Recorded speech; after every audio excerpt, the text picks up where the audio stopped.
English language grammar. English grammar is related to expressing words in their singular and plural forms. अंग्रेजी व्याकरण शब्दों को उनके एकवचन और बहुवचन रूप में व्यक्त करने से संबंधित है. Grammar refers to a systematic set of rules of a language and structure of a language. Like its skeleton. It is important for language learners to understand the rules of grammar. Because if you use or order words incorrectly, your sentences will not make sense. व्याकरण एक भाषा के नियमों के व्यवस्थित set को संदर्भित करता है और किसी भाषा की संरचना उसके कंकाल की तरह. भाषा सीखने वालों के लिए व्याकरण के नियमों को समझना महत्वपूर्ण है, क्योंकि यदि आप शब्दों का गलत प्रयोग या क्रम से करते हैं तो आपके वाक्यों का कोई अर्थ नहीं होगा. 2 methods of learning grammar. व्याकरण सीखने की 2 विधियां. By using language or by learning the rules one by one. Applying them. Most people use Both methods together. Grammar tells us how to put a sentence together in the order a sentence should have. Different languages have different grammar. People have studied English grammar for a long time. Many of its rules have not changed for hundreds of years, but some rules are changing because the way people use English grammar is changing. भाषा का प्रयोग करके या एक-एक करके नियमों को सीखकर उन्हें लागू करना. ज्यादातर लोग दोनों तरीकों का एक साथ इस्तेमाल करते हैं. व्याकरण हमें बताता है कि एक वाक्य को एक साथ कैसे रखा जाए और एक वाक्य का क्रम कैसा होना चाहिए. अलग अलग भाषाओं के अलग अलग व्याकरण होते हैं. लोगों ने लंबे समय तक अंग्रेजी व्याकरण का अध्ययन किया है. इसके कई नियम सैकड़ों वर्षों से नहीं बदले हैं, लेकिन कुछ नियम बदल रहे हैं क्योंकि लोग जिस तरह से अंग्रेजी व्याकरण का उपयोग करते हैं वह बदल रहा है. सेंटेंस वाक्य. a sentence is a linguistic unit consisting of one or more words that are grammatically linked and expresses a complete thought. It can include words grouped meaningfully to express a statement, question, exclamation, request, and command or suggest. एक वाक्य एक भाषा इकाई है जिसमें एक या एक से अधिक शब्द होते हैं जो व्याकरणिक रूप से जुड़े होते हैं और एक पूर्ण विचार व्यक्त करते हैं. इसमें समूहबद्ध शब्द शामिल हो सकते हैं, अर्थपूर्ण रूप से एक बयान, प्रश्न, विस्मयादिबोधक, अनुरोध और आदेश व्यक्त करने या सुझाव देने. Part of sentences. Subject is a person, place, thing, or idea doing or being something. विषय एक व्यक्ति, स्थान, चीज या विचार है जो कुछ कर रहा है या कुछ कर रहा है. Predicate describes the subject. विधेय विषय का वर्णन करता है. Subject the lion की she, the girl in the blue dress. विषय सिंह वह नीले रंग की पोशाक में लड़की. Predicate Rod writes well, enjoys going to the cinema, arrived late. विधेयक दहाड़ती, अच्छी तरह से लिखती है, सिनेमा में जाने का आनंद लेती है, देर से पहुंची. Sentence fragment वाक्य टुकड़ा. Sentence fragment is not a complete sentence, never have independent clause, but instead a dependent clauses of phrase. वाक्य खंड एक पूर्ण वाक्य नहीं है, कभी भी स्वतंत्र खंड नहीं है, बल्कि आश्रित खंड है या वाक्यांश. Fragment can masquerade real sentences because they begin with a capital letter and end with the period. It lacks the subject and the predicate, even both the subject and the predicate. Fragment वास्तविक वाक्यों का बहाना बना सकता है क्योंकि वे एक बड़े अक्षर से शुरू होते हैं और अवधि के साथ समाप्त होते हैं. इसमें विषय और विधेय का अभाव है, यहाँ तक कि विषय और विधेय दोनों का भी. Where to find the sentence fragments. वाक्य के टुकड़े कहाँ खोजें. Sentence fragments usually appear before and after the independent clauses to which they belong. वाक्य के टुकड़े आमतौर पर स्वतंत्र खंडों के पहले और बाद में दिखाई देते हैं जिनसे वे संबंधित हैं. Asterisk when we got in the car. We rolled down the windows. जब हम गाड़ी में बैठे, हमने खिड़कियां गिरा दी. when we got in the car, or a sentence fragment and a dependent clause. It clearly belongs to the independent clause that follows it and should be rewritten like this. जब हम कार में चढ़े, एक वाक्य खंड और एक आश्रित खंड है। यह स्पष्ट रूप से स्वतंत्र खंड से संबंधित है जो इसका अनुसरण करता है और इसे इस तरह फिर से लिखा जाना चाहिए। When we got in the car, we rolled down the windows. तारांकन जब हम कार में चढ़े, तो हमने खिड़कियों को नीचे कर दिया। We rolled down the windows when we got in the car. तारांकन कार में बैठते ही हमने खिड़कियां नीचे कर दी। Declarative sentence states a fact or an argument and it ends in the period. घोषणात्मक वाक्य एक तथ्य या तर्क बताता है और यह अवधि में समाप्त होता है। तारांकन There are 10 million people at risk. तारांकन 10 lakh लोग जोखिम में हैं। I am no wine connoisseur, but I know what I like. तारांकन मैं शराब का पारखी नहीं हूँ, लेकिन मुझे पता है कि मुझे क्या पसंद है। तारांकन Manila is the capital of Philippines. तारांकन मनीला फिलीपींस की राजधानी है। Interrogative sentence asks a question. It ends with the question mark. प्रश्नवाचक वाक्य प्रश्न पूछता है। यह प्रश्नवाचक चिन्ह के साथ समाप्त होता है। Where do you live? तारांकन आप कहाँ रहते हैं? Can you find my umbrella? क्या आप मेरा छाता ढूंढ सकते हैं? Imperative sentence is a command or a polite request. It ends with an exclamation mark. Or it ends with a period. The subject is usually left out and is understood to be a you. अनिवार्य वाक्य एक आदेश या विनम्र अनुरोध है। यह विस्मयादिबोधक चिन्ह के साथ समाप्त होता है या यह एक अवधि के साथ समाप्त होता है। विषय को आमतौर पर छोड़ दिया जाता है और समझा जाता है कि यह आप है। Please bring my umbrella. कृपया मेरा छाता ले आओ।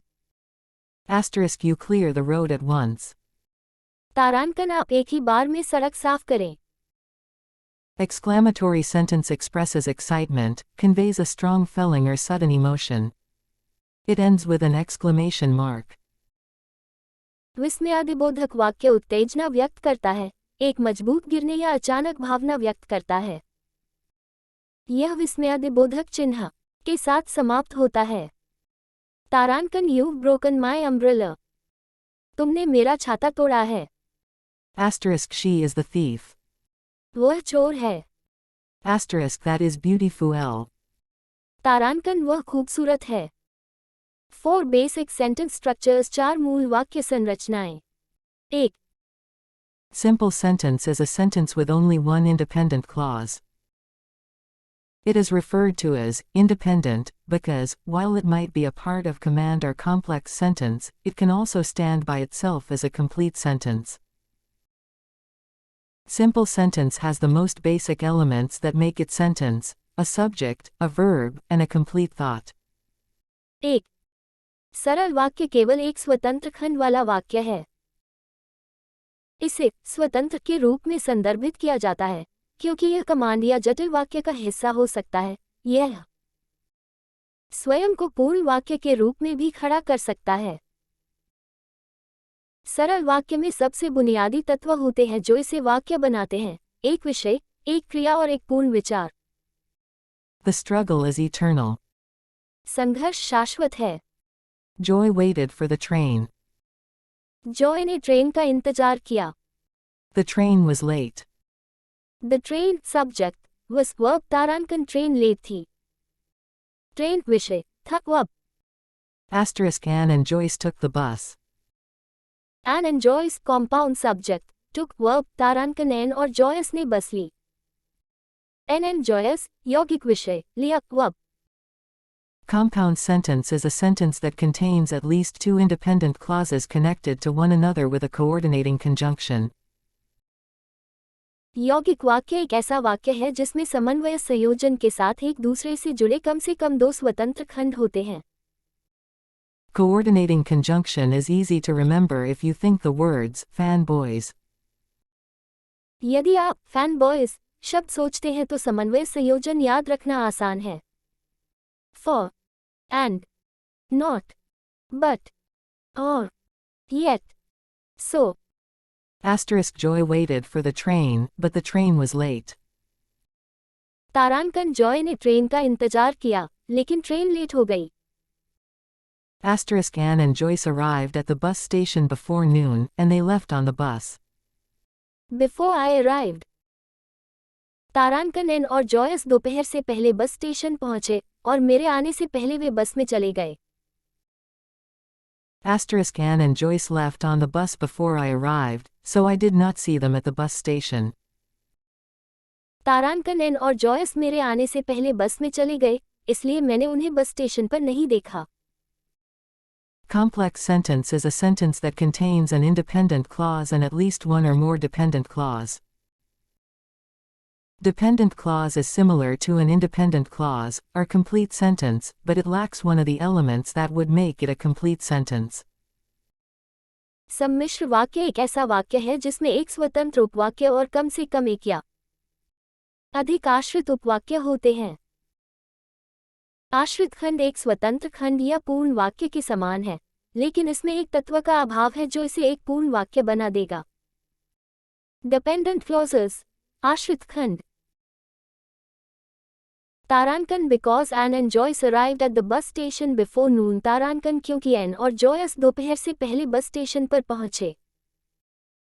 तारांकन while she waited at the train station. तारांकन जबकि वह ट्रेन स्टेशन पर इंतजार कर रही थी। तारांकन after they left on the bus. तारांकन उनके बस में जाने के बाद।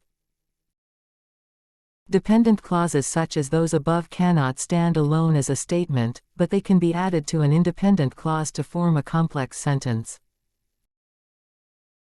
आश्रित खंड जैसे कि ऊपर वाले एक बयान के रूप में अकेले खड़े नहीं हो सकते हैं, लेकिन उन्हें एक में जोड़ा एक जटिल वाक्य बनाने के लिए स्वतंत्र खंड। Dependent clauses begin with subordinating conjunction. आश्रित उपवाक्य अधीनस्थ संयोजन के साथ शुरू होते हैं। After, although, as, because बाद में हालांकि के रूप में क्योंकि। Before, even, though, if, since पहले, यहाँ तक हालांकि अगर से। Though, unless, until, when हालांकि जब तक जब। Whenever, whereas, while, wherever भी जबकि जहाँ भी। Complex sentence are often more effective than compound sentence because a compound sentence indicates clearer and more specific relationship between the main parts of the sentence. जटिल वाक्य अक्सर मिश्रित वाक्य से अधिक प्रभावी होते हैं क्योंकि एक मिश्रित वाक्य के मुख्य भागों के बीच स्पष्ट और अधिक विशिष्ट संबंध को इंगित करता है। वाक्य The word, before, for instance, tells readers that one thing occurs before another. The word, although, conveys more complex relationship than a word such as, and, conveys. उदाहरण के लिए, पहले शब्द पाठकों को बताता है कि एक चीज दूसरे से पहले होती है। शब्द यद्यपि और जैसे शब्द की तुलना में अधिक जटिल संबंध बताता है। Periodic sentence is used to refer to a complex sentence beginning with a dependent clause and ending with an independent clause. In, while she waited at the train station, Joy realized that the train was late. आवधिक वाक्य का उपयोग एक जटिल वाक्य को संदर्भित करने के लिए किया जाता है जो एक आश्रित खंड से शुरू होता है और एक स्वतंत्र खंड के साथ समाप्त होता है। जब वह ट्रेन स्टेशन पर इंतजार कर रही थी, जॉय ने महसूस किया कि ट्रेन देर हो चुकी थी। Periodic sentences can be especially effective because the completed thought occurs at the end of it, so the first part of the sentence can be built up to the meaning that comes at the end. आवधिक वाक्य विशेष रूप से प्रभावी हो सकते हैं क्योंकि पूर्ण विचार इसके अंत में होता है, इसलिए वाक्य के पहले भाग को अंत में आने वाले अर्थ तक बनाया जा सकता है। Compound complex sentence is a sentence with two or more independent clause and at least one dependent clause. It combines the compound and the complex sentence.